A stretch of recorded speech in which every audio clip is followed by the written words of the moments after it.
Hi friends, welcome back to my channel and welcome to my first official video in front of my new bookshelves. Very exciting stuff. So today I wanted to do 21 books that I would like to read before 2021 is complete. So 21 books I'd like to finish in the second half of the year. However, this is a little twist on it because I do plan to do another or maybe two videos for this series, for lack of a better term, because these books are either first in a series or standalones only. So without further ado, I think that's all I need to say. Let's get started. I think some of these books are carrying over from last year's 2020 books I want to read, so that's all I'm gonna say. But the first book is To Kill a Kingdom by Alexandra Christo. This is a Little Mermaid dark retelling, and honestly, who wouldn't want to read that? So definitely need to pick this one up. I do have a Fairy Loot mug that I love based on this book, but I have not read it yet, so need to get on that. I do have a slight cold, so I need my water, but this is the Fairy Loot Manon inspired tumbler. Speaking of retellings, the next one I want to read is Lost in the Neverwoods by Aiden Thomas. And this is a retelling of Peter Pan. Oh my gosh.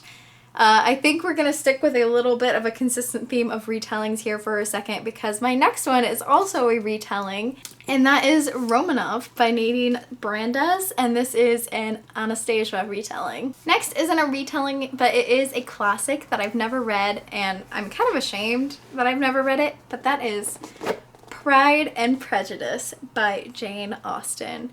I have honestly not read any Jane Austen or Charlotte Bronte or any of those classics, so I'm so thankful that LitJoy came out with their classic edition so that I can actually read these.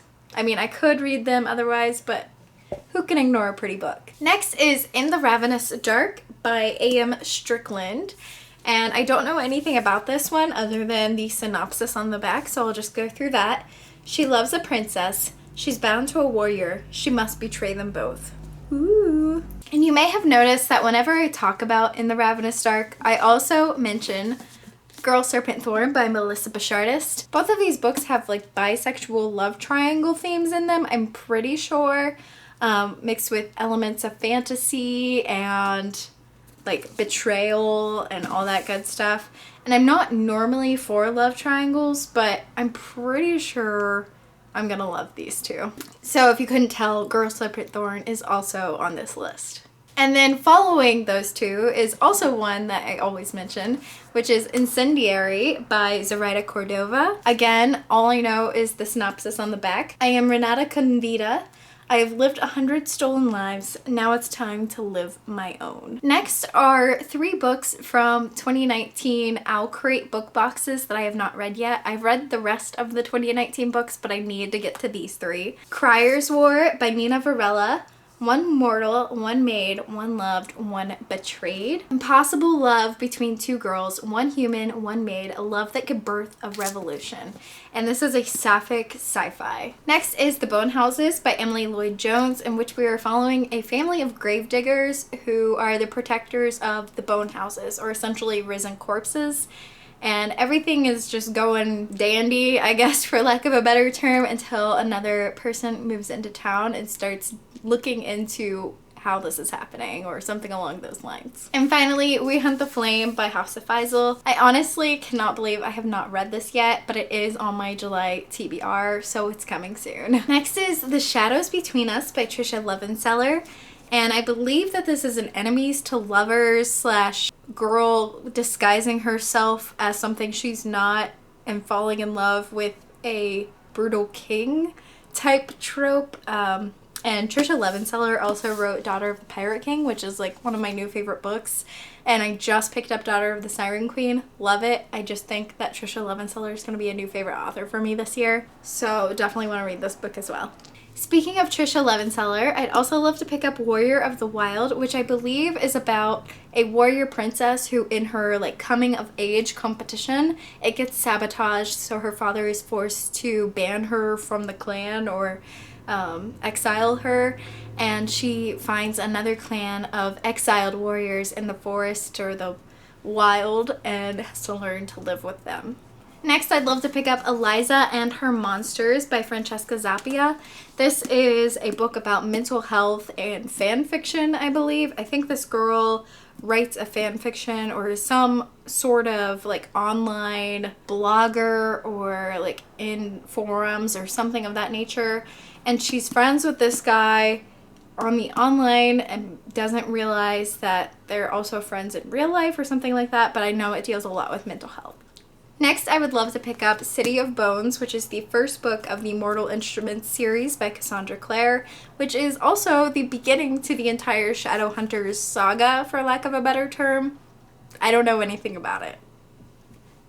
Next is Sweet and Bitter Magic by Adrienne Tooley, in which we are following two female sorceresses. One is cursed so that she can only feel love by taking it from others, and the other is a well of magic, and I believe it's a sapphic romance. Next is The Kiss Quotient by Helen Hoang. This is the first book in an adult romance trilogy following Stella Lane, who is very good with mathematics and analytical things, but not so great socially. And she ends up hiring someone to teach her how to be romantic and everything, and I believe that those two fall in love. Next is Aurora Rising by Amy Kaufman and Jay Kristoff. And this is a sci-fi I've been dying to pick up, considering the final book is coming out at the end of the year. And I believe that it's just like a crew in space, and I love following like teams and crews and that sort of thing. I don't know much else about it, but I'm very excited to get started on it. Next is From Blood and Ash by Jennifer L. Armentrout, which we are following Poppy and Hawk. And Poppy is a maiden and Hawk is her bodyguard, and I believe those two fall in love. Next is One Last Stop by Casey McQuiston. This is a sapphic romance in which we are following a girl who gets on a train and notices another girl, and I believe the one girl that is like on the train that the other girl notices, I'm doing a fantastic job of describing this, is actually from the 1970s or something, but she never ages, or she's a ghost, or something weird is going on with that girl, and our main girl falls in love with her. I don't know.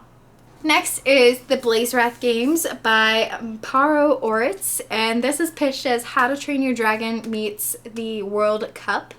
And honestly, dragons competing, dragons and competition, two of my favorite tropes. Yes. And finally, one of my most anticipated reads of all time. I've been dying to pick it up since I saw the cover the first time.